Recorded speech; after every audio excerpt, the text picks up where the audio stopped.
azken finen gure helburua Tolosako babarruna ezagutaraztea ematea, eta aldi beren, Tolosan gauza ezberdinak antolatzea. Eta horra ikuste du garrantzitsua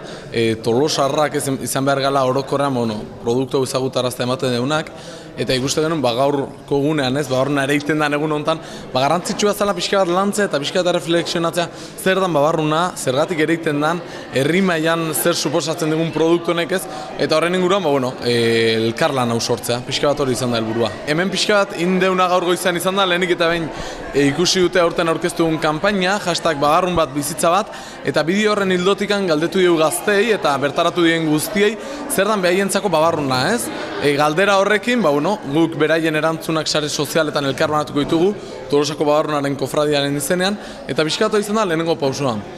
Gero bestalde, Xabiar kooperatibako gerenteak, berak azaldu die baserritarrekin batera, nola ere egiten den babarruna, ze ezaugarri ditun, eta nola bere izi ezakegun Tolosako babarrunak besteak beste ez. Eta gero azkenik bai Armintz eta Robertok sukaldatu dizkigute babarrunak, erakutsi dute nola egin etxean babarrunak ez, erresa dalako benetan, eta gero dastatzeko aukera eman digute Tolosako babarrunak. Egilea esan oso positiboa ez, nik uste beti bilatu behar dugula oreka bat, azkenen behaiek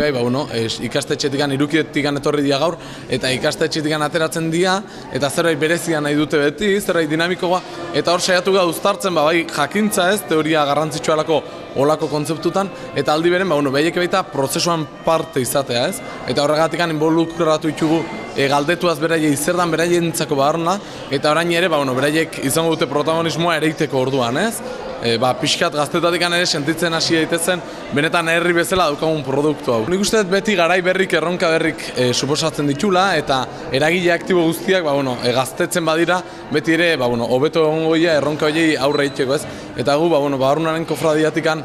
Tolosako 7-8 gaztek hartu dugu erronka hau, eta behintzat momentu honetan gogotsu gaude,